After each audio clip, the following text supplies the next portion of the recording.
یہ بات میں کئی مرتبہ کہا کرتا ہوں کہ جب یزید کی حکومت کے لیے مروان نے مدینے کے بزرگ صحابہ کو اور صحابہ کے بیٹوں کو اکٹھا کر کے کہا کہ یزید جو ہے اس کو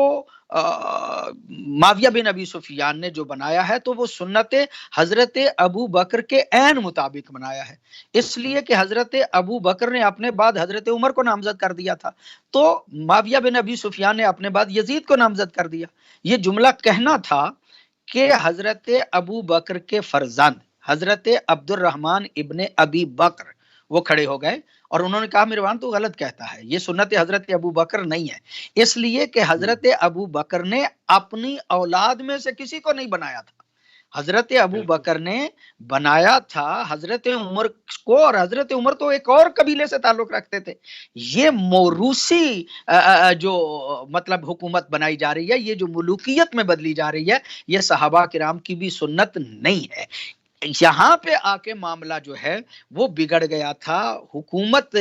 وہ جسے ریاست مدینہ کہا جاتا ہے، جو صحابہ کرام کی حکومتیں تھیں، وہ چلتے چلتے جب پہنچی ہیں معاویہ بن ابی سفیان تک، تو اس نے اپنے بعد یزید جیسے بدبخت کو اپنا ولی عہد اور اپنا جانشین جو ہے وہ نامزد کیا۔ اور پھر یزید کی حالت کیا ہے سارے لوگ جانتے ہیں، پوری کائنات اس بات کو جانتی ہے۔ یزید کی کے کردار کو جو ہے کو واضح کرنے کی کوئی بہت زیادہ ضرورت نہیں ہے، اور میں مثالیں بھی زیادہ نہیں دوں گا، میں تو سید الشہداء ہی کے الفاظ استعمال کرتا ہوں۔ سید الشہداء دربار ولید میں کہتے ہیں مولن بالفسق، وہ اعلانیہ فسق و فجور کرتا ہے، قتل نفس محترمہ کرتا ہے، یعنی محترم نفس جو ہے یعنی ایسے بے گناہ لوگوں کو قتل کرتا ہے، شارب الخمر ہے، شراب پیتا ہے، باقی باتیں کو چھوڑ بھی دیں تو شارب الخمر مولا حسین نے کہا،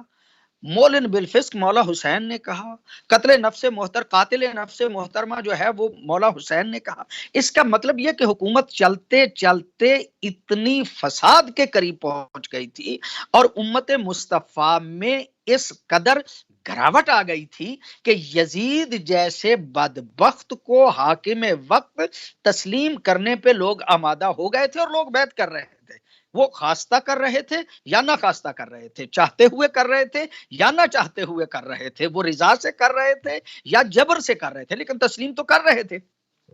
ایسے حالات میں جب عمومی ضمیر جو ہے وہ خاموش ہونے لگے، جب عمومی ضمیر جو ہے اس میں وہ ترنگ نہ رہی، جب عمومی ضمیر جو ہے وہ یزید جیسے بدبخت کو اپنا حکمران تسلیم کرنا شروع ہو گئی، تو میں سمجھتا ہوں اس سے بڑا فساد جو ہے وہ امت میں کیا ہو سکتا ہے۔ سید الشہداء نے فرمایا کہ میرا ہدف اور میرا مقصد یہ ہے کہ میں امت مصطفیٰ کی اصلاح کروں۔ وہ جو خرابیاں یزید تک چلتے چلتے پہنچ گئی ہیں، میں ان خرابیوں کی اصلاح چاہتا ہوں، میں چاہتا ہوں کہ امت مصطفیٰ جو ہے اس کو بہتر کروں۔ اور پھر سید الشہداء فرماتے ان آمرا بالمعروف و انہا عن المنکر، میرا ہدف اور مقصد یہ ہے کہ میں امر بالمعروف کروں اور نہی عن المنکر کروں۔